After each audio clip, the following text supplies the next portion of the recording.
Chusti shoirning adabiy taxallusi bo'lib, u Namanganning Chust tumanida tavallud topgan. Asl ismi sharifi Nabixon Nurullaxo'ja o'g'li bo'lib, u 1904-yilning fevral kuni to'quvchi hunarmand oilasida dunyoga kelgan. 1916-yildagi o'lkada hukm surgan o'zgarish va beboshliklar tufayli 14 jonli Nabixonlar oilasi Qo'qonga ko'chib borib, to'quvchilik ishlari bilan shug'ullanadi.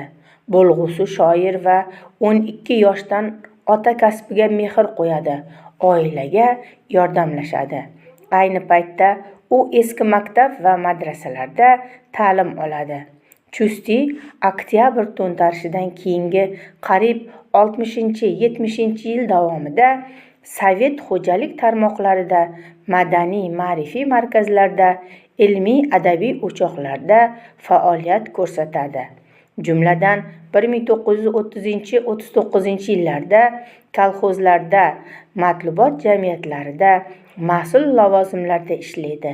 1940-46-yillarda esa Muqimiy nomidagi musiqali drama teatrida avval adabiy emaktosh, so'ng direktor lavozimida xizmat qiladi.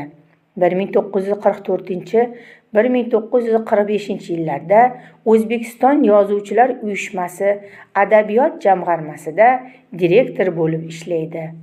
So'ng nashriyotlarda tarjimon sifatida faoliyat ko'rsatadi. 1970-76-yillarda O'zbekiston Fanlar akademiyasi Til va adabiyot institutida ilmiy xodim bo'lib ishlaydi. 1976-yildan boshlab unga respublika ahamiyatiga molik nafaqa tayinlanadi. Undagi she'riyatga, ijodga havas ancha erta uyg'ongan bo'lsa ham, mustaqil ijod yo'liga 18-20 yoshlarida qadam qo'yadi. Bunda Sharq mumtoz adabiyoti namoyandalari ijodining ta'siri kuchli bo'ladi.